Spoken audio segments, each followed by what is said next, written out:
Muchas personas creen conocer a Jesús, pero en realidad repiten frases que él nunca dijo. Frases que suenan bonitas, que circulan en redes, que incluso se predican en iglesias, pero que no están en la Biblia. Y lo más impactante es esto. Al creer palabras que Jesús nunca dijo, se distorsiona completamente su mensaje. Jesús no vino a decir lo que la gente quería oír, vino a decir la verdad, aunque incomodara, aunque confrontara, aunque rompiera esquemas. Hoy vas a descubrir 10 frases que todos atribuyen a Jesús, pero que jamás salieron de su boca. Y cuando veas lo que realmente dijo, entenderás por qué su mensaje sigue siendo tan poderoso y tan ignorado. Número 1. Ayúdate que yo te ayudaré. Esta frase ha sido repetida durante generaciones como si fuera una verdad bíblica incuestionable. Muchas personas la dicen con convicción, la enseñan a otros e incluso la usan como consejo espiritual. Sin embargo, lo más sorprendente es que Jesús nunca pronunció esas palabras. No existe un solo versículo donde él afirme algo parecido, y aún así, millones de personas viven como si ese fuera el fundamento de la fe. El problema de esta frase no es solo que no está en la Biblia, sino que cambia completamente el enfoque del Evangelio. Coloca el peso en el esfuerzo humano, como si la ayuda de Dios dependiera primero de lo que la persona haga por sí misma. Es una idea que suena lógica, pero que contradice directamente la enseñanza central de Jesús sobre la dependencia de Dios. Jesús enseñó algo radicalmente diferente. Él dejó claro que el ser humano, por sí solo, es incapaz de sostener una vida espiritual verdadera. En Juan 15:5 declaró, «Porque separados de mí nada podéis hacer». Esta afirmación no deja espacio para interpretaciones suaves, es absoluta. Sin Él, no podemos hacer nada que tenga valor eterno. Cuando Jesús dijo esto, utilizó la imagen de la vid y los pámpanos.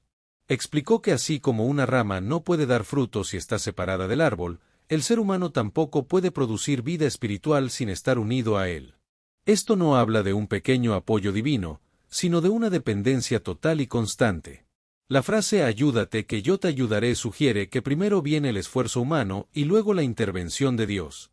Pero Jesús enseñó lo contrario, primero viene la gracia, luego la respuesta del hombre. Es Dios quien toma la iniciativa, quien llama, quien transforma y quien capacita. Este principio se ve claramente en Juan 6:44, donde Jesús dijo, «Ninguno puede venir a mí, si el Padre que me envió no le trajere». Aquí se revela una verdad profunda, ni siquiera el acercarse a Dios es un logro humano. Es Dios quien mueve el corazón. Muchos adoptan esta frase porque quieren mantener cierto control sobre su vida. Les resulta más cómodo pensar que pueden resolver las cosas por sí mismos y luego pedir ayuda divina como complemento. Pero el mensaje de Jesús rompe con ese orgullo y confronta la autosuficiencia. En Mateo 11:28, Jesús hizo una invitación poderosa: «Venid a mí todos los que estáis trabajados y cargados, y yo os haré descansar». No dijo, «Esfuércense primero y luego vengan». Invitó a personas cansadas, agotadas, sin fuerzas, mostrando que el punto de partida no es la capacidad humana, sino la necesidad. El Evangelio no está diseñado para personas fuertes que solo requieren un empujón espiritual.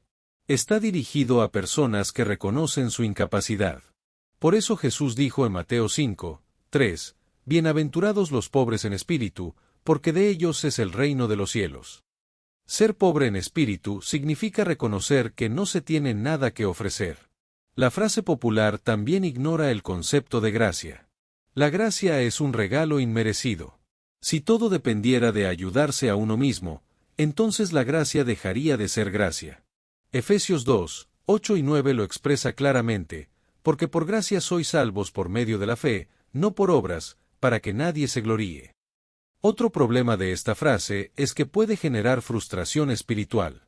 Cuando una persona intenta cambiar por su propia fuerza y no lo logra, puede llegar a pensar que Dios no la está ayudando lo suficiente.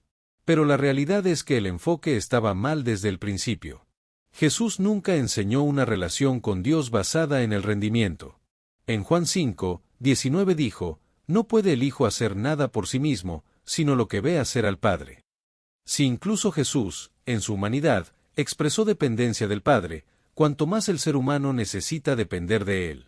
La vida cristiana no se trata de esfuerzo independiente, sino de conexión constante. Gálatas 2:20 lo explica: con Cristo estoy juntamente crucificado, y ya no vivo yo, mas vive Cristo en mí.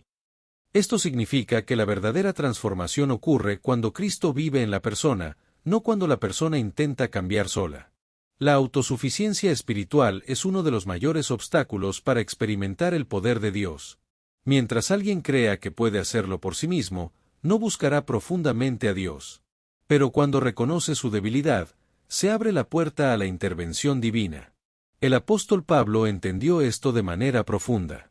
En 2 de Corintios 12:9 escribió: «Bástate mi gracia, porque mi poder se perfecciona en la debilidad». Esto revela que Dios no trabaja mejor cuando somos fuertes, sino cuando reconocemos que no podemos. La frase «ayúdate que yo te ayudaré» también puede alimentar el orgullo. Hace que la persona crea que tiene mérito en su proceso espiritual. Pero el mensaje de Jesús elimina toda posibilidad de gloria humana, porque todo proviene de Dios. Además, esta idea distorsiona la oración. En lugar de depender de Dios desde el inicio, la persona ora solo después de haber agotado sus propias fuerzas. Sin embargo, Jesús enseñó una vida de oración constante, donde la dependencia es continua, no un último recurso.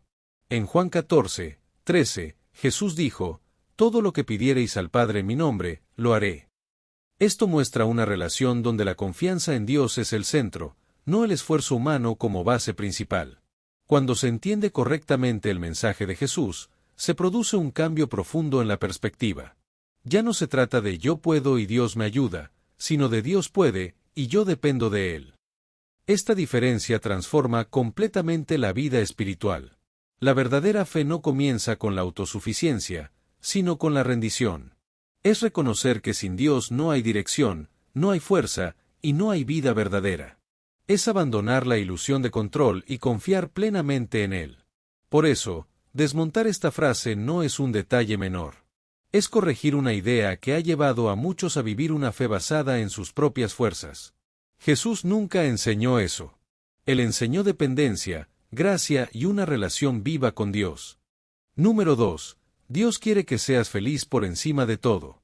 Esta es una de las frases más repetidas en la actualidad, especialmente en un mundo que valora el bienestar personal por encima de cualquier otra cosa. Muchas personas creen que el propósito principal de Dios es que cada individuo sea feliz, que se sienta bien consigo mismo y que evite el sufrimiento a toda costa. Sin embargo, aunque suena atractivo, Jesús nunca enseñó esto como una prioridad. El problema de esta idea es que redefine el propósito de la vida espiritual. Coloca la felicidad como el centro, cuando Jesús enseñó que el centro es Dios mismo. No se trata de cómo te sientes, sino de a quién sigues. Esto cambia completamente la manera de entender la fe. Jesús fue muy claro cuando habló del costo de seguirle. En Lucas 9:23 dijo: «Si alguno quiere venir en pos de mí, niéguese a sí mismo, y tome su cruz cada día, y sígame». Esta declaración rompe con la idea de una vida centrada en la comodidad, porque negarse a uno mismo implica renunciar a deseos personales.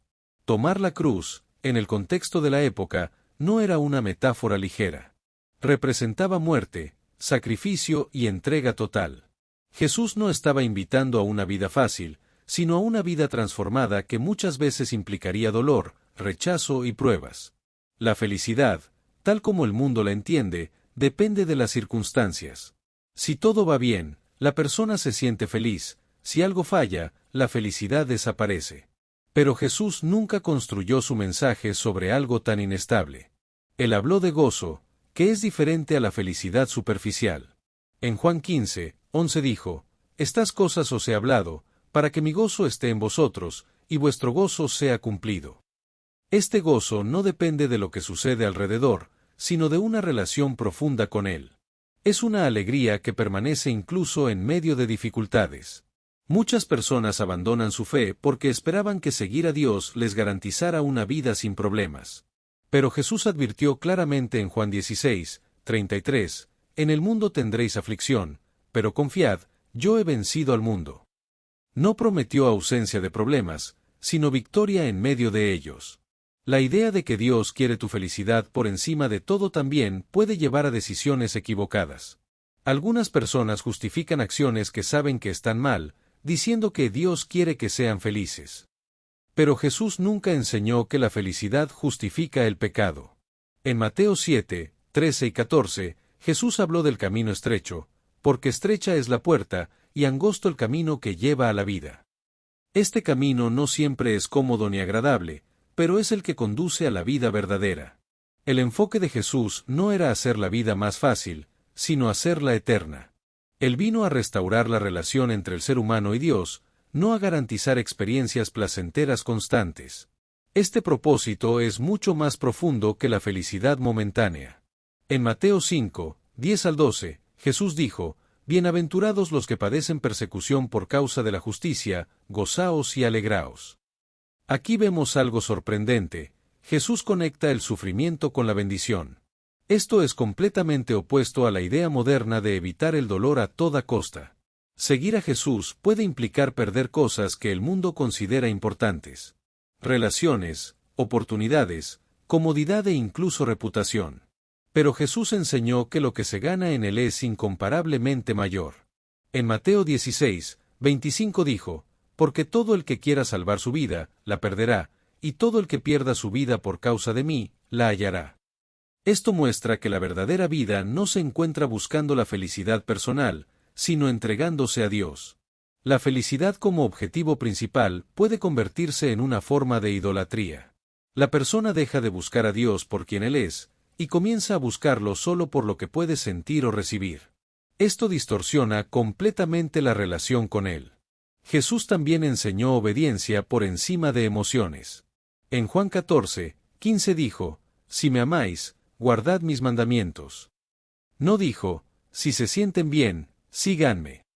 El amor verdadero hacia Dios se demuestra en la obediencia, incluso cuando no es fácil.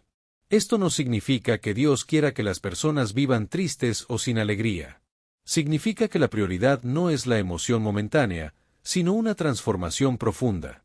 La felicidad puede ser una consecuencia, pero no el fundamento. Cuando una persona pone su felicidad como prioridad, se vuelve vulnerable a cualquier cambio en su entorno. Pero cuando pone a Dios como prioridad, encuentra estabilidad, incluso en medio de la tormenta. Jesús mismo es el mayor ejemplo de esto. En el huerto de Getsemaní, antes de su crucifixión, expresó su angustia, pero dijo en Lucas 22, 42, no se haga mi voluntad, sino la tuya. No buscó su comodidad, sino cumplir el propósito de Dios. Este momento revela algo profundo: la voluntad de Dios no siempre coincide con lo que nos hace sentir bien en el momento, pero siempre conduce a algo mayor. En el caso de Jesús, condujo a la redención de la humanidad. La vida cristiana no se trata de perseguir emociones, sino de caminar en verdad. A veces habrá alegría, otras veces habrá dolor, pero en todo momento hay un propósito divino que va más allá de lo que se siente. Por eso, desmontar esta frase es esencial. Dios no está enfocado en darte una felicidad superficial y pasajera. Él está enfocado en transformarte, en salvarte y en llevarte a una vida eterna. Número 3. Sigue tu corazón. Esta frase se ha convertido en uno de los consejos más populares de nuestra época. Se escucha en películas, canciones, redes sociales y hasta en conversaciones cotidianas. Muchas personas creen que seguir su corazón es la forma más auténtica de vivir, como si dentro de sí mismas estuviera la guía perfecta para tomar decisiones correctas. Sin embargo, Jesús nunca enseñó algo así. El problema con esta idea es que pone la confianza en el lugar equivocado. En lugar de buscar dirección en Dios, la persona comienza a depender de sus emociones, deseos y pensamientos internos. Esto puede parecer natural, pero desde una perspectiva bíblica, es profundamente engañoso. La Biblia advierte claramente sobre la naturaleza del corazón humano. En Jeremías 17, 9 se declara: engañoso es el corazón más que todas las cosas, y perverso, ¿quién lo conocerá?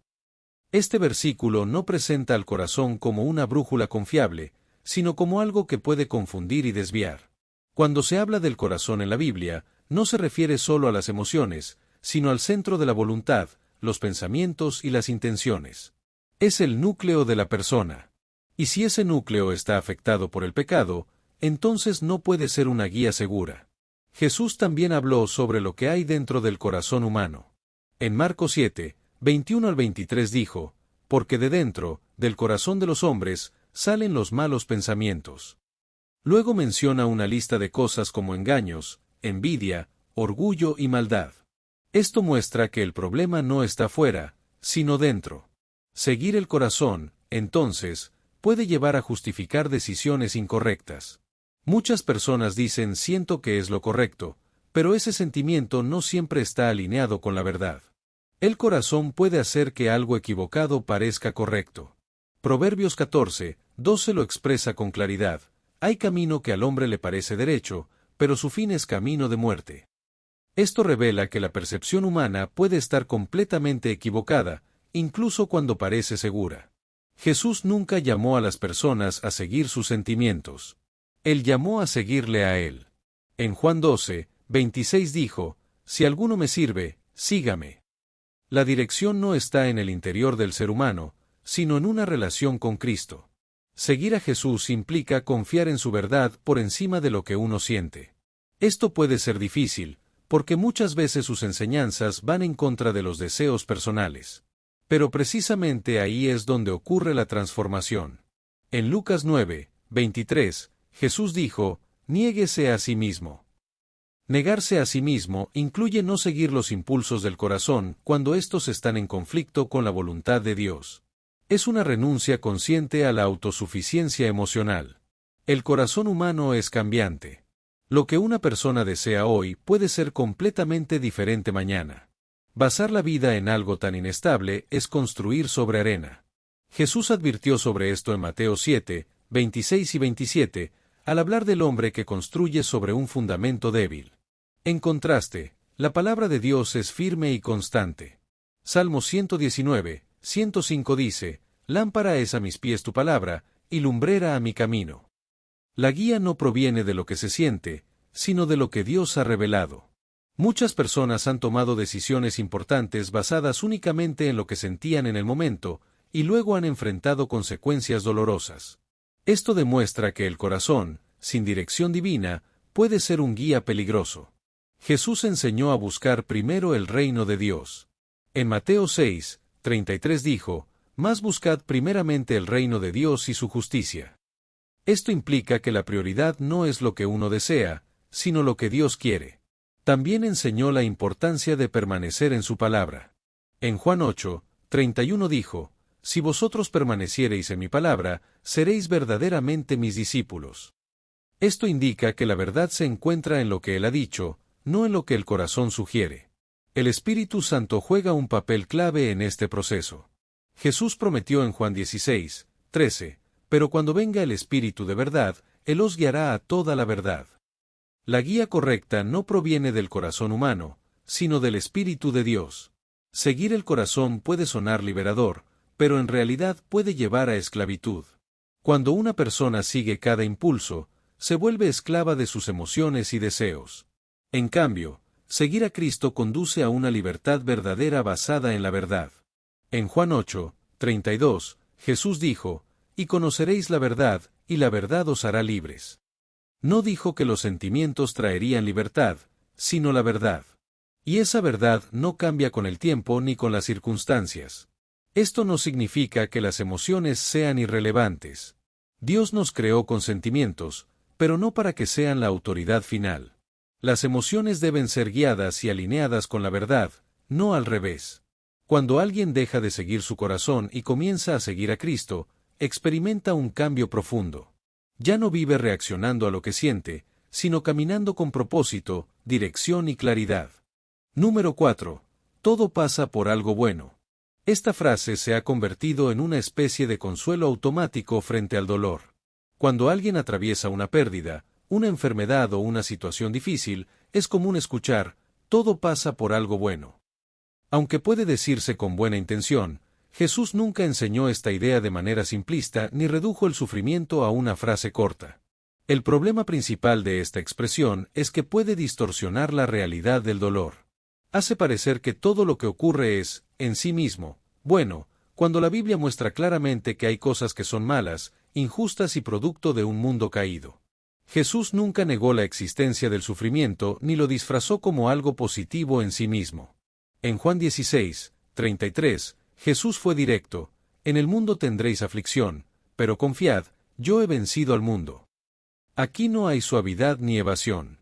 Él reconoce que la aflicción es una realidad inevitable en la vida humana.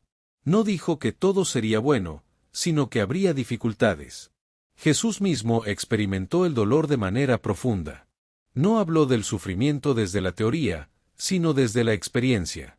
En Isaías 53:13 profetiza sobre él, varón de dolores, experimentado en quebranto. Esto demuestra que el dolor no es ajeno al plan de Dios, pero tampoco es algo que se deba trivializar. Cuando murió Lázaro, Jesús no dijo que todo pasaba por algo bueno en el sentido superficial. En Juan 11:35 se registra uno de los versículos más cortos y poderosos: Jesús lloró. Esto muestra que él validó el dolor humano, lo sintió y lo expresó. Muchas veces, esta frase puede hacer que las personas repriman su dolor en lugar de procesarlo. Creen que deben ver todo como algo bueno inmediatamente, cuando en realidad el duelo, la tristeza y la confusión son parte natural de la experiencia humana. La Biblia no enseña que todo lo que sucede es bueno, pero sí enseña que Dios puede obrar en medio de todo. Romanos 8:28 dice, a los que aman a Dios, todas las cosas les ayudan a bien. Esto no significa que todo sea bueno, sino que Dios puede transformar incluso lo malo para un propósito mayor. Jesús nunca prometió una vida libre de tragedias. En Lucas 13, del 1 al 5, habló de personas que murieron en situaciones trágicas y no dijo que esas cosas eran buenas. Más bien, usó esos eventos para llamar a la reflexión y al arrepentimiento. El sufrimiento en la Biblia tiene un propósito, pero eso no significa que sea bueno en sí mismo. Hay una diferencia importante entre decir esto es bueno y decir Dios puede usar esto para bien. Jesús enseñó la segunda, no la primera. En Mateo 5:4, Jesús dijo, bienaventurados los que lloran, porque ellos recibirán consolación. Esto revela que el llanto es válido y que Dios no lo ignora. No se trata de negar el dolor, sino de encontrar consuelo en medio de él. La frase todo pasa por algo bueno también puede generar confusión espiritual. Cuando alguien vive una experiencia profundamente dolorosa, puede preguntarse, ¿qué tiene esto de bueno? Y al no encontrar respuesta, puede llegar a cuestionar a Dios. Jesús nunca obligó a las personas a ver el dolor como algo positivo inmediato. Él ofreció algo mucho más profundo, su presencia en medio del sufrimiento. En Mateo 28:20 dijo, yo estoy con vosotros todos los días. Esa compañía es más real que cualquier explicación rápida. El sufrimiento también revela la fragilidad humana. Nos confronta con nuestra necesidad de Dios. En 2 Corintios 4:8 y 9, se describe cómo, a pesar de las dificultades, no se pierde la esperanza porque hay una fuerza que viene de Dios. Jesús enseñó que el dolor puede tener un propósito eterno. En Juan 9, del 1 al 3, habló de un hombre ciego de nacimiento. Cuando le preguntaron quién había pecado, Jesús respondió que era para que las obras de Dios se manifestaran en él. No dijo que la ceguera fuera buena, pero sí que Dios podía obrar en medio de ella. Esta perspectiva cambia la forma de ver las pruebas. No se trata de negar que algo es malo, sino de confiar en que Dios no pierde el control, incluso cuando todo parece oscuro. Esa es una fe más profunda que una frase superficial. La cruz es el mayor ejemplo de esto. La muerte de Jesús fue un acto de injusticia, dolor y sufrimiento extremo. No fue algo bueno en sí mismo. Sin embargo, Dios la transformó en el medio de salvación para la humanidad. Esto muestra que Dios puede sacar bien del peor mal. En Hechos 2:23, se explica que Jesús fue entregado por el determinado consejo de Dios, pero ejecutado por manos injustas. Esto demuestra que Dios obra incluso en medio de la maldad humana, sin aprobarla. El peligro de frases como esta es que pueden minimizar el dolor de otros. En lugar de acompañar, escuchar y mostrar empatía, se ofrece una respuesta rápida que no siempre ayuda. Jesús, en cambio, se acercaba a las personas, las escuchaba y respondía con compasión. En Hebreos 4:15 se dice que Jesús puede compadecerse de nuestras debilidades. Esto significa que Él entiende el dolor humano de una manera real, no superficial. Su respuesta no es una frase hecha, sino una presencia viva. Entender esto permite vivir el sufrimiento de una manera más sana. No se trata de negar la realidad, sino de enfrentarla con fe. No se trata de decir que todo es bueno, sino de confiar en que Dios puede obrar en medio de todo. Número 5. No juzgues a nadie, nunca. Esta frase se ha vuelto extremadamente popular en la cultura actual. Muchas personas la usan como una especie de escudo para evitar cualquier tipo de corrección o confrontación. Se cita como si fuera una enseñanza directa de Jesús, pero en realidad es una interpretación incompleta y sacada de contexto de lo que él verdaderamente dijo. Jesús sí habló sobre el juicio, pero no de la forma en que muchos lo entienden hoy. En Mateo 7, 1 dijo, «No juzguéis, para que no seáis juzgados». Este versículo es el más utilizado para defender la idea de que nunca se debe juzgar a nadie, pero si se analiza el contexto completo, el mensaje es mucho más profundo. En los versículos siguientes, Mateo 7, del 2 al 5, Jesús explica que el problema no es juzgar, sino hacerlo con hipocresía. Dice, «¿Y por qué miras la paja que está en el ojo de tu hermano, y no echas de ver la viga que está en tu propio ojo?»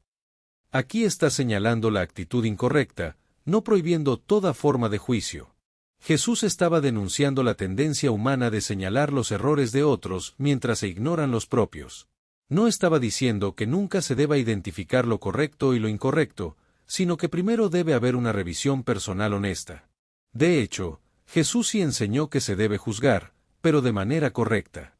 En Juan 7, 24 dijo, «No juzguéis según las apariencias, sino juzgad con justo juicio». Esto deja claro que hay un tipo de juicio que es necesario y correcto. El problema, entonces, no es juzgar, sino cómo y desde dónde se juzga. Cuando el juicio nace del orgullo, la arrogancia o la superioridad moral, se convierte en condena. Pero cuando nace de la verdad y el amor, puede ser una herramienta para restaurar. La Biblia enseña que discernir es esencial. En Mateo 7, 15, Jesús advirtió, «Guardaos de los falsos profetas».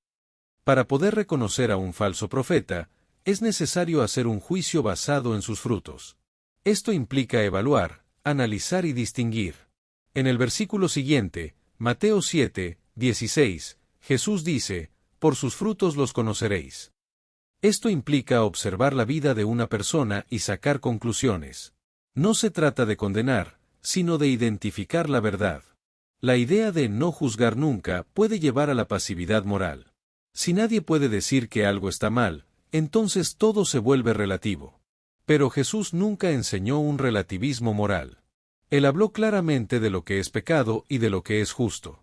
En Juan 8, 11, cuando perdonó a la mujer sorprendida en adulterio, no la condenó, pero tampoco justificó su pecado.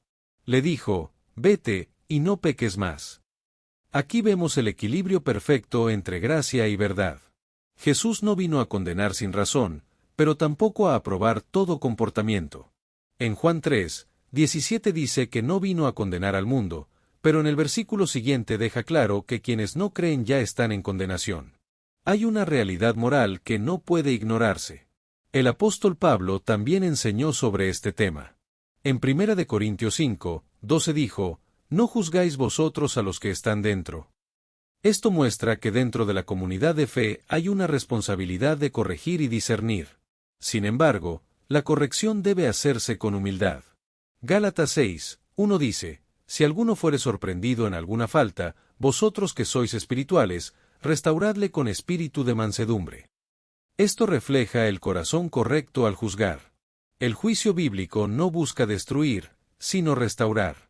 No se trata de señalar para humillar, sino de ayudar a otros a volver al camino correcto.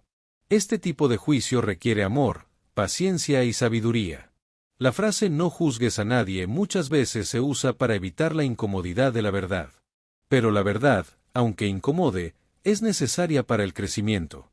Jesús no evitaba confrontar cuando era necesario. En Mateo 23, Jesús confrontó fuertemente a los fariseos por su hipocresía. No guardó silencio para evitar juzgar. Señaló lo que estaba mal porque era necesario exponer la verdad. Al mismo tiempo, Jesús mostró misericordia hacia los pecadores arrepentidos. Esto demuestra que el juicio correcto no es duro sin compasión, ni blando sin verdad. Es un equilibrio perfecto entre ambas cosas. Cuando una persona entiende correctamente este tema, deja de usar la frase como excusa y comienza a vivir con responsabilidad. Aprende a examinar su propia vida antes de hablar de la de otros. En 2 de Corintios 13:5 se dice, examinaos a vosotros mismos. Esto muestra que el primer juicio debe ser interno.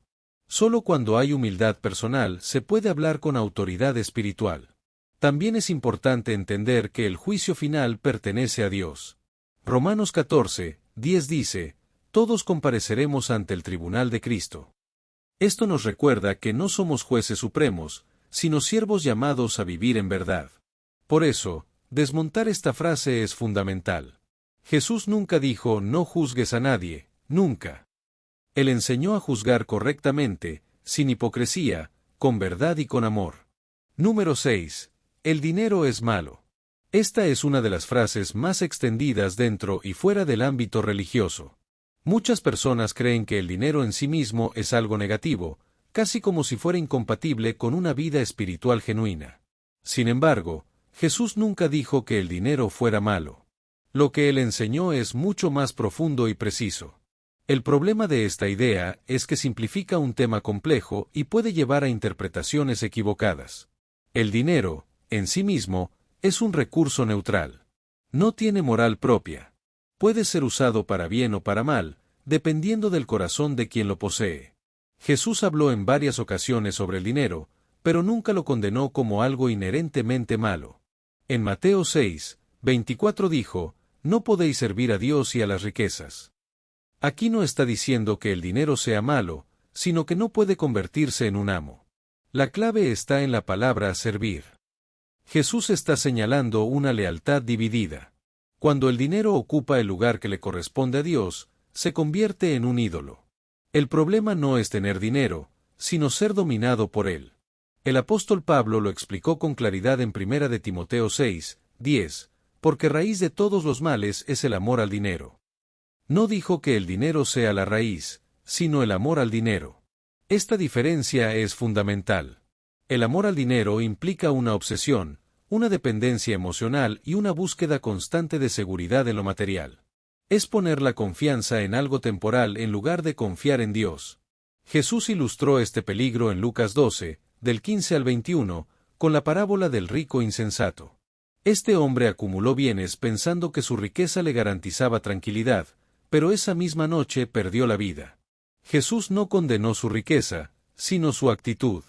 En Lucas 12:15, Jesús advirtió, mirad, guardaos de toda avaricia. La avaricia es el deseo desmedido de tener más, sin importar las consecuencias. Es una condición del corazón, no de la cantidad de dinero que se posee. También hubo personas ricas que siguieron a Dios. Abraham, por ejemplo, fue muy próspero, y aún así tuvo una relación cercana con Dios. Esto demuestra que la riqueza no es incompatible con la fe, si se maneja correctamente. Jesús tuvo seguidores que poseían recursos. En Lucas 8, del 2 al 3, se menciona a mujeres que sostenían el ministerio de Jesús con sus bienes. El dinero, en este caso, fue un instrumento para el bien. El verdadero conflicto surge cuando el dinero se convierte en una fuente de identidad o seguridad. En Mateo 6:21, Jesús dijo, porque donde esté vuestro tesoro, allí estará también vuestro corazón. Esto revela que el problema no es externo, sino interno.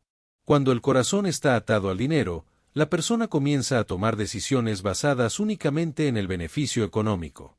Esto puede llevar a comprometer valores, relaciones y principios espirituales. Jesús también habló del peligro de confiar en las riquezas. En Marcos 10:23 dijo, «Cuán difícilmente entrarán en el reino de Dios los que tienen riquezas». No porque el dinero sea malo, sino porque puede generar una falsa sensación de autosuficiencia. El joven rico en Marcos 10, del 17 al 22, es un ejemplo claro. Tenía muchas posesiones, pero cuando Jesús le pidió que las dejara para seguirle, no pudo hacerlo. Su problema no era lo que tenía, sino lo que lo dominaba. El dinero también puede ser una bendición cuando se usa correctamente. En Proverbios 3:9 dice, «Honra a Jehová con tus bienes». Esto muestra que los recursos pueden ser una forma de honrar a Dios. Jesús enseñó la importancia de la mayordomía. En Lucas 16, 10 dijo, el que es fiel en lo muy poco, también en lo más es fiel. Esto indica que el dinero es una herramienta que revela el carácter de la persona. La forma en que alguien maneja sus recursos refleja su relación con Dios. No se trata de cuánto tiene, sino de cómo lo administra y qué lugar ocupa en su vida. La frase "el dinero es malo" puede llevar a una mentalidad incorrecta, donde se rechaza la prosperidad o se ve como algo negativo. Pero la Biblia no condena la provisión, sino la idolatría. También puede generar culpa innecesaria en personas que tienen recursos, cuando en realidad lo importante es usarlos con sabiduría y generosidad. En Hechos 20:35 se dice, más bienaventurado es dar que recibir. Jesús enseñó a tener una perspectiva eterna. En Mateo 6:19 y 20 dijo, no os hagáis tesoros en la tierra, sino haceos tesoros en el cielo. No está prohibiendo tener cosas, sino priorizar lo eterno sobre lo temporal. Cuando se entiende correctamente este tema, se rompe el miedo al dinero y se desarrolla una relación sana con él. Ya no se ve como algo malo, ni como algo supremo, sino como una herramienta. Por eso, desmontar esta frase es esencial. Jesús nunca dijo que el dinero es malo. Él enseñó que el verdadero peligro está en el corazón humano y en el lugar que el dinero ocupa en él. Número 7. Si tienes fe, nada malo te pasará. Esta frase ha sido aceptada por muchos como una promesa espiritual, como si la fe fuera una especie de protección absoluta contra cualquier dificultad. Se cree que si una persona confía en Dios lo suficiente, su vida estará libre de problemas, enfermedades o pérdidas. Sin embargo, Jesús nunca enseñó algo así. El peligro de esta idea es que crea una expectativa falsa. Cuando alguien enfrenta una prueba, puede pensar que su fe no es suficiente o que Dios le ha fallado. Esto no solo genera confusión, sino también culpa y frustración espiritual. Jesús fue muy claro al hablar sobre la realidad de la vida. En Juan 16:33 dijo, en el mundo tendréis aflicción, pero confiad, yo he vencido al mundo. Aquí no hay promesa de una vida sin problemas, sino una advertencia acompañada de esperanza. La fe, según Jesús, no elimina las dificultades, sino que cambia la manera en que se enfrentan. No es un escudo que evita el dolor, sino una fuerza que sostiene en medio de él. Esta diferencia es fundamental para entender la vida cristiana. En Mateo 5:45, Jesús dijo que Dios hace salir su sol sobre malos y buenos, y hace llover sobre justos e injustos. Esto significa que las circunstancias difíciles no distinguen entre creyentes y no creyentes. Todos enfrentan pruebas. La idea de que la fe garantiza una vida perfecta no solo es incorrecta, sino que contradice la experiencia de los mismos discípulos. Ellos siguieron a Jesús, confiaron en él, y aún así enfrentaron persecución, sufrimiento y muerte. En Juan 15:20, Jesús dijo, si a mí me han perseguido, también a vosotros os perseguirán. Esto deja claro que seguirle no significa evitar problemas, sino, en muchos casos, enfrentarlos con mayor intensidad. El apóstol Pablo es un ejemplo claro. En 2 de Corintios 11, del 24 al 27, describe múltiples sufrimientos, azotes, cárceles, naufragios y peligros constantes. Y aún así, su fe no disminuyó. Al contrario, se fortaleció. Esto muestra que la fe no se mide por la ausencia de problemas, sino por la fidelidad en medio de ellos. Es fácil creer cuando todo va bien, pero la verdadera fe se revela en la adversidad. Jesús también enseñó sobre la importancia de la perseverancia. En Mateo 24:13 dijo, mas el que persevere hasta el fin, éste será salvo. Perseverar implica enfrentar dificultades, no evitarlas. La tormenta es una imagen recurrente en las enseñanzas de Jesús. En Mateo 8, del 23 al 27, los discípulos estaban en una barca cuando se levantó una gran tempestad. Ellos estaban con Jesús, pero aún así enfrentaron peligro. Lo interesante es que Jesús no evitó la tormenta, sino que estuvo con ellos en medio de ella. Esto enseña que la presencia de Dios no elimina las pruebas, pero sí cambia su impacto. Muchas personas buscan una fe que les garantice comodidad, pero Jesús ofreció algo diferente, una relación que da paz incluso en el caos. En Juan 14:27 dijo, mi paz os dejo, mi paz os doy, no se turbe vuestro corazón. Esa paz no depende de las circunstancias externas, sino de la confianza en Dios. Es una paz que permanece incluso cuando todo alrededor parece inestable. La frase "si tienes fe, nada malo te pasará" también puede llevar a una comprensión superficial del propósito de las pruebas. La Biblia muestra que las dificultades pueden fortalecer el carácter. En Santiago 1, 2 y 3 se dice: «Tened por sumo gozo, cuando os halléis en diversas pruebas, sabiendo que la prueba de vuestra fe produce paciencia». Esto muestra que las pruebas tienen un propósito formativo. Jesús mismo pasó por el sufrimiento más intenso. En la cruz, experimentó dolor físico, rechazo y abandono. Si alguien vivió una vida perfecta de fe, fue Él, y aún así sufrió profundamente. Esto demuestra que el sufrimiento no es señal de falta de fe. A veces, es parte del propósito de Dios.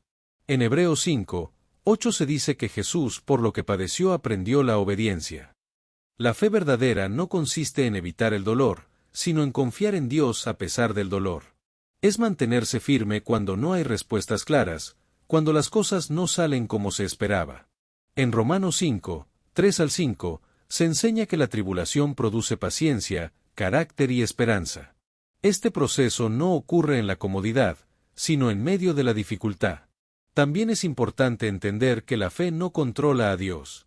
No es una herramienta para obtener lo que se desea. Es una relación de confianza en su voluntad, incluso cuando no se entiende. Jesús lo expresó claramente en Lucas 22, 42, «No se haga mi voluntad, sino la tuya». Esta es la esencia de la fe, rendirse a Dios, no usar a Dios para cumplir deseos personales. Desmontar esta frase es esencial porque ha llevado a muchos a una fe frágil, basada en expectativas irreales. Cuando esas expectativas no se cumplen, la fe se debilita. Pero cuando se entiende la verdad, la fe se fortalece. Ya no depende de que todo salga bien, sino de confiar en Dios en cualquier situación. Número 8. Todos son hijos de Dios. Esta es una de las frases más extendidas en el mundo moderno. Se dice con facilidad, se enseña como una verdad universal y suena inclusiva y reconfortante. Sin embargo, aunque todos los seres humanos son creación de Dios, Jesús nunca enseñó que todos sean automáticamente hijos de Dios en el sentido espiritual.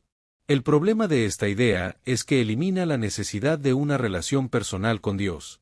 Si todos ya son hijos de Dios por naturaleza, entonces no habría necesidad de arrepentimiento, fe o transformación. Pero el mensaje de Jesús apunta precisamente a la necesidad de un cambio profundo. La Biblia hace una distinción clara entre ser creación de Dios y ser hijo de Dios. En Juan 1, 12 se declara: «Mas a todos los que le recibieron, a los que creen en su nombre, les dio potestad de ser hechos hijos de Dios». Esto indica que ser hijo de Dios es algo que se recibe, no algo automático. Jesús también habló de esta diferencia en sus enseñanzas. En Juan 8, 44, dirigiéndose a ciertos líderes religiosos, dijo: «Vosotros sois de vuestro padre el diablo». Esta afirmación es fuerte, pero muestra que no todos pertenecen espiritualmente a Dios. Esto no significa que Dios no ame a todas las personas. Su amor es universal, pero la relación de filiación espiritual es algo distinto. El amor de Dios se ofrece a todos, pero la condición de hijo se establece a través de una respuesta de fe. En Mateo 5, 45, Jesús dice que Dios hace salir el sol sobre malos y buenos. Esto muestra que Dios cuida de toda la humanidad, pero no significa que todos tengan una relación íntima con Él como Padre. Ser hijo de Dios implica una transformación interna. En Juan 3, 3, Jesús le dijo a Nicodemo: «El que no naciere de nuevo, no puede ver el reino de Dios». Esto introduce el concepto del nuevo nacimiento, algo que no ocurre automáticamente. El nuevo nacimiento es una obra espiritual. No se trata de un cambio externo, sino de una transformación profunda del corazón. Es pasar de una vida desconectada de Dios a una vida en relación con Él. En Romanos 8, 14 se dice: «Porque todos los que son guiados por el Espíritu de Dios, estos son hijos de Dios». Esto muestra que la evidencia de ser hijo de Dios es una vida guiada por su Espíritu. La frase «todos son hijos de Dios» puede generar una falsa seguridad. Las personas pueden pensar que no necesitan cambiar, arrepentirse o buscar a Dios, porque ya tienen una relación con Él por defecto. Jesús enseñó que hay una puerta que se debe cruzar.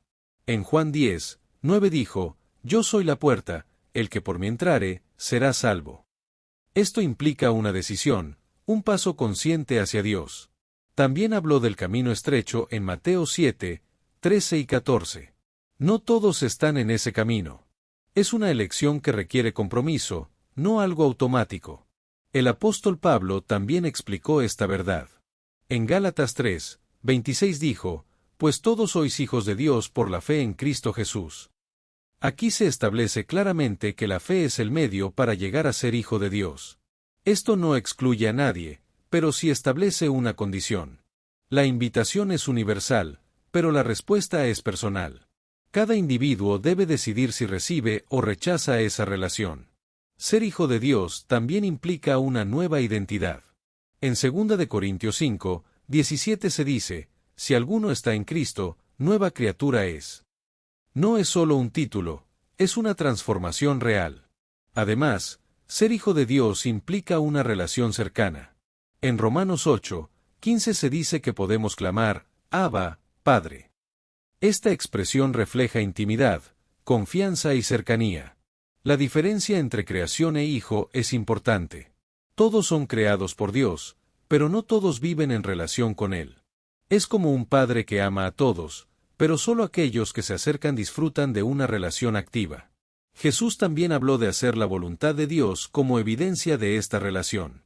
En Mateo 12, 50 dijo, porque todo aquel que hace la voluntad de mi Padre, ese es mi hermano, y hermana, y madre. Esto muestra que ser parte de la familia de Dios no es solo una idea, sino una vida alineada con su voluntad. Es una relación viva, no un concepto general. La frase popular puede sonar amorosa, pero en realidad puede ocultar una verdad esencial. Si todos creen que ya son hijos de Dios, muchos nunca buscarán realmente conocerle. Desmontar esta idea no es excluir, sino invitar a una relación más profunda y real. Es mostrar que Dios no solo quiere ser reconocido como Creador, sino como Padre cercano. Jesús no enseñó que todos son hijos de Dios automáticamente. Él enseñó que todos pueden llegar a serlo, pero a través de una decisión, una fe genuina y una transformación interior. Número 9. Lo importante es ser buena persona. Esta frase es una de las más aceptadas en la sociedad actual. Muchas personas creen que mientras no hagan daño a nadie, ayuden a otros y vivan de manera correcta según su propio criterio, eso es suficiente delante de Dios. Suena razonable, incluso justo, pero Jesús nunca enseñó que ser buena persona sea el camino hacia la salvación. El problema con esta idea es que establece un estándar humano en lugar de uno divino. Cada persona define lo que es bueno según su propia percepción, lo que hace que la moral se vuelva relativa. Pero Jesús no dejó la definición de lo bueno al criterio humano, sino que la centró en Dios. En Marcos 10, 18, Jesús dijo, ninguno hay bueno, sino solo uno, Dios. Con esta declaración, rompió la idea de que el ser humano puede alcanzar la bondad perfecta por sí mismo. Comparado con Dios, ningún ser humano es completamente bueno. Esto no significa que las personas no puedan hacer cosas buenas, sino que incluso las mejores acciones humanas están imperfectas. La bondad humana es limitada, parcial y muchas veces motivada por intereses personales. En Romanos 3, 23 se afirma, por cuanto todos pecaron, y están destituidos de la gloria de Dios. Esto incluye a todos, sin excepción. No importa cuán buena sea una persona según los estándares humanos. Jesús enseñó que el problema no es solo lo que se hace, sino lo que hay en el corazón. En Mateo 5, 21 y 22, explicó que no solo el acto de matar es pecado, sino también el enojo. Esto eleva el estándar mucho más allá de las acciones externas. La idea de ser buena persona se enfoca en lo visible, pero Jesús se enfocó en lo interno. En Mateo 23, 27, comparó a algunos con sepulcros blanqueados, por fuera se ven bien, pero por dentro están llenos de corrupción. Esto demuestra que no basta con parecer bueno. La verdadera justicia va más allá de la apariencia. Es una condición del corazón, no solo del comportamiento. Además, si ser buena persona fuera suficiente, la muerte de Jesús no habría sido necesaria.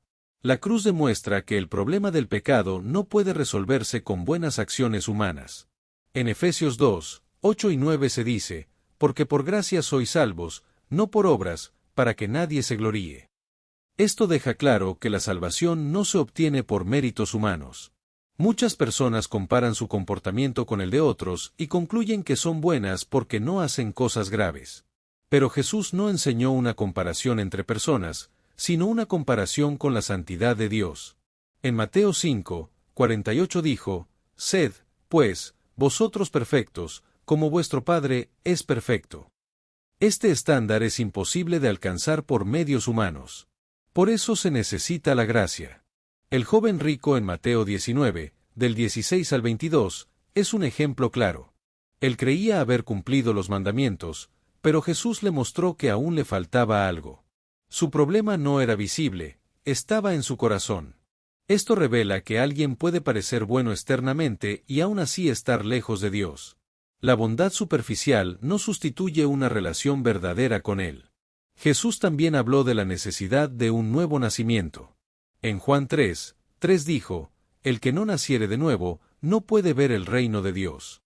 No habló de mejorar el comportamiento, sino de una transformación completa. La frase «lo importante es ser buena persona» puede dar una falsa seguridad. Hace creer a las personas que no necesitan arrepentirse ni buscar a Dios profundamente, porque ya cumplen con lo necesario. Pero Jesús enseñó que el arrepentimiento es esencial. En Lucas 13:3 dijo: «Si no os arrepentís, todos pereceréis igualmente». Esto muestra que el cambio comienza reconociendo la necesidad de Dios. Ser buena persona puede ser valioso en términos sociales, pero no es suficiente en términos espirituales. La relación con Dios no se basa en cuánto bien haces, sino en si has sido transformado por Él. También es importante entender que las buenas obras son una consecuencia, no la causa de la salvación. En Efesios 2:10 se dice que fuimos creados para buenas obras, pero después de haber sido transformados. Jesús enseñó que la verdadera justicia viene de Dios. En Mateo 6:33 dijo: «Buscad primeramente el reino de Dios y su justicia». No la justicia propia, sino la que proviene de Él.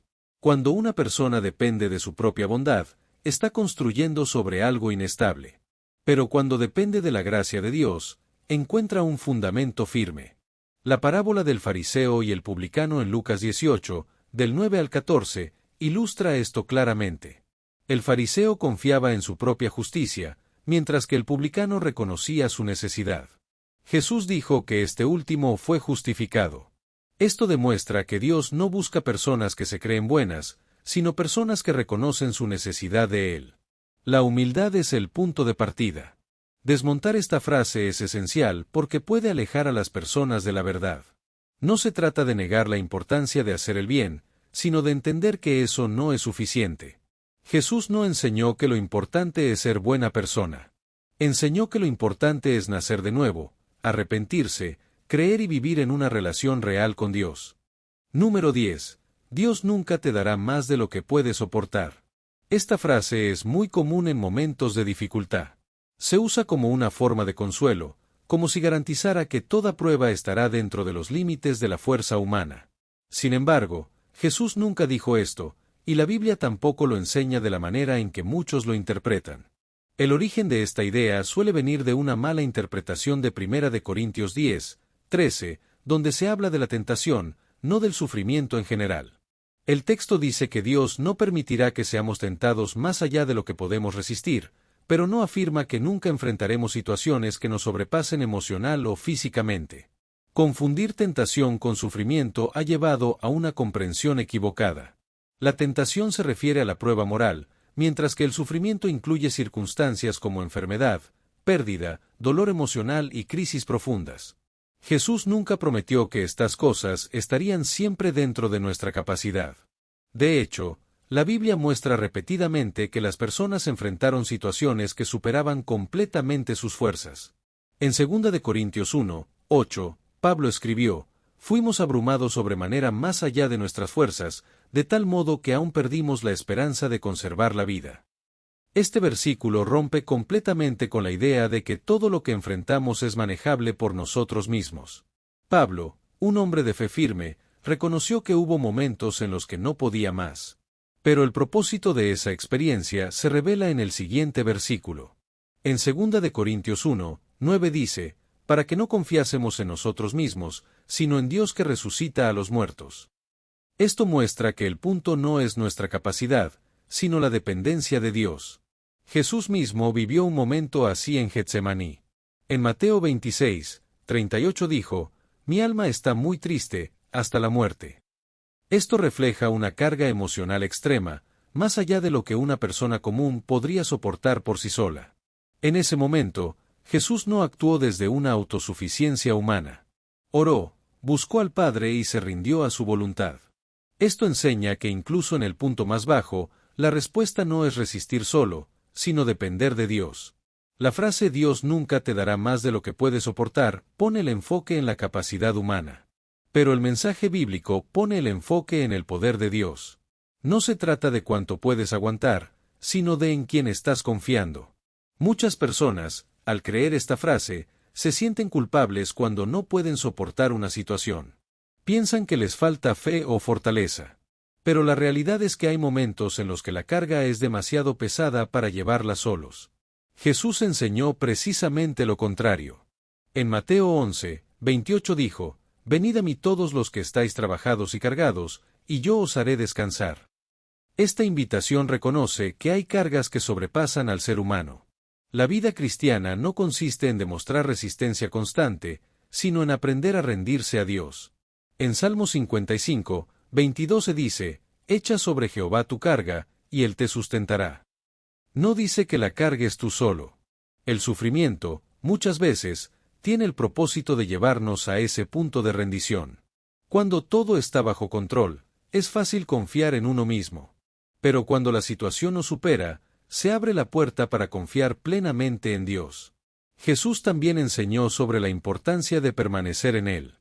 En Juan 15, 5 dijo, «Separados de mí nada podéis hacer». Esto incluye la capacidad de enfrentar las pruebas de la vida. La fortaleza espiritual no proviene del interior humano, sino de una conexión con Dios. En Filipenses 4, 13 se dice, «Todo lo puedo en aquel que me fortalece». No es un poder propio, es una fortaleza que viene de Él. También es importante entender que Dios no siempre elimina la carga, pero sí da la gracia para atravesarla. En 2 de Corintios 12, 9 se dice, «Bástate mi gracia, porque mi poder se perfecciona en la debilidad». Esto revela un principio profundo. La debilidad no es un obstáculo para Dios, es el escenario donde su poder se manifiesta con mayor claridad. Lo que no puedes soportar por ti mismo, se convierte en una oportunidad para experimentar su poder. La historia de Job también muestra esto. Él enfrentó pérdidas extremas que sobrepasaban cualquier capacidad humana. Sin embargo, en medio de su dolor, mantuvo su fe, no porque fuera fuerte, sino porque confiaba en Dios. La frase popular puede sonar alentadora, pero en realidad puede aislar a las personas en su sufrimiento. Les hace creer que deben poder con todo, cuando en realidad necesitan apoyo, comunidad y sobre todo, a Dios. En Gálatas 6, 12 dice, «Sobrellevad los unos las cargas de los otros». Esto muestra que Dios no diseñó al ser humano para cargar todo solo. La ayuda mutua es parte del plan. Jesús nunca enseñó una vida de autosuficiencia emocional o espiritual. Enseñó una vida de dependencia, comunión y confianza. Él mismo vivió en constante relación con el Padre. Desmontar esta frase es importante porque cambia la perspectiva del sufrimiento. Ya no se trata de resistir por fuerza propia, sino de aprender a apoyarse en Dios. Cuando se entiende esto, la carga no desaparece necesariamente, pero deja de ser solitaria.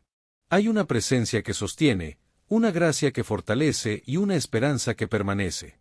A lo largo de este recorrido hemos desmontado ideas profundamente arraigadas que muchos atribuyen a Jesús, pero que en realidad nunca salieron de su boca. Estas frases, aunque populares y aparentemente inofensivas, han moldeado la forma en que muchas personas entienden la fe, la vida y su relación con Dios. El problema no es solo que estas frases no estén en la Biblia, sino que cambian el enfoque del mensaje de Jesús. Sustituyen la verdad por versiones más cómodas, más suaves, más fáciles de aceptar, pero también menos transformadoras. Jesús nunca vino a decir lo que las personas querían escuchar. Su mensaje fue directo, profundo y muchas veces confrontador. No buscaba aprobación, buscaba transformación. No ofrecía comodidad superficial, sino vida eterna. Cada una de estas frases tiene algo en común, colocan al ser humano en el centro. Hablan de autosuficiencia, de emociones, de comodidad, de control personal. Pero el mensaje de Jesús siempre apunta en la dirección opuesta. Jesús enseñó dependencia, no autosuficiencia. Enseñó negarse a uno mismo, no complacerse siempre. Enseñó seguirle a Él, no seguir los propios impulsos. Este contraste es clave para entender la diferencia entre la verdad y las ideas populares. También quedó claro que la vida cristiana no está diseñada para evitar el dolor, sino para enfrentarlo con propósito. Jesús no prometió una vida sin problemas, pero sí una vida con sentido, dirección y esperanza, incluso en medio de las dificultades. El sufrimiento, lejos de ser negado, es reconocido en la enseñanza de Jesús como una realidad que puede tener un propósito mayor. No todo es bueno en sí mismo, pero Dios puede obrar en todo para bien de aquellos que confían en Él. Otro punto fundamental es que la relación con Dios no es automática. No todos son hijos de Dios en el sentido espiritual, sino que esta relación se recibe mediante la fe, el arrepentimiento y una transformación interior real. Además, quedó claro que no basta con ser buena persona. La bondad humana, aunque valiosa en lo social, no alcanza el estándar de Dios. La salvación no se basa en obras, sino en la gracia que Él ofrece. También se reveló que el problema no está en los recursos, como el dinero, sino en el lugar que ocupan en el corazón. Todo depende de a quién se sirve y en qué se confía realmente. Se desmontó la idea de que la fe elimina las dificultades. En realidad, la fe verdadera se fortalece en medio de ellas. No es una garantía de una vida fácil, sino una fuente de fortaleza en los momentos difíciles. Asimismo, se mostró que el corazón humano no es una guía confiable por sí mismo. Necesita ser dirigido por la verdad de Dios, porque puede engañar, confundir y llevar por caminos equivocados. También se aclaró que el juicio no está prohibido en su totalidad, sino que debe hacerse con justicia, humildad y amor, evitando la hipocresía y buscando la restauración. Y finalmente, se entendió que hay momentos en los que la vida nos supera. No todo está dentro de nuestra capacidad, pero ahí es donde se manifiesta el poder de Dios, llevándonos a depender completamente de Él. Todo esto revela una verdad central: el mensaje de Jesús es mucho más profundo que las frases populares que circulan hoy. Es un llamado a una transformación real, a una relación viva y a una fe auténtica. Cuando se reemplaza la verdad por ideas cómodas, se pierde la esencia del Evangelio. Pero cuando se vuelve a lo que Jesús realmente enseñó, se descubre un camino que, aunque no siempre es fácil, es verdadero. Este camino no está basado en emociones pasajeras, ni en esfuerzo humano, ni en ideas culturales. Está basado en la verdad eterna de Dios, que permanece firme a pesar del tiempo y las opiniones. Jesús no vino a mejorar ligeramente la vida de las personas. Vino a cambiarla completamente. A transformar el corazón, renovar la mente y dar una esperanza que trasciende esta vida. Entender lo que Él realmente dijo es fundamental. Porque no se trata de seguir frases, sino de seguir a una persona. No se trata de repetir ideas, sino de vivir una verdad. Al final, la diferencia entre creer en frases populares y creer en lo que Jesús enseñó es la diferencia entre una fe superficial y una fe sólida. Entre una vida basada en ilusiones y una vida basada en la verdad. Y cuando esa verdad se comprende y se vive, no solo cambia la forma de pensar, sino la manera de vivir, de enfrentar el dolor, de tomar decisiones y de relacionarse con Dios. Porque Jesús no vino a decir lo que el mundo quería escuchar, sino lo que el mundo necesitaba oír. Y en esas palabras, aunque desafiantes, se encuentra la verdadera libertad.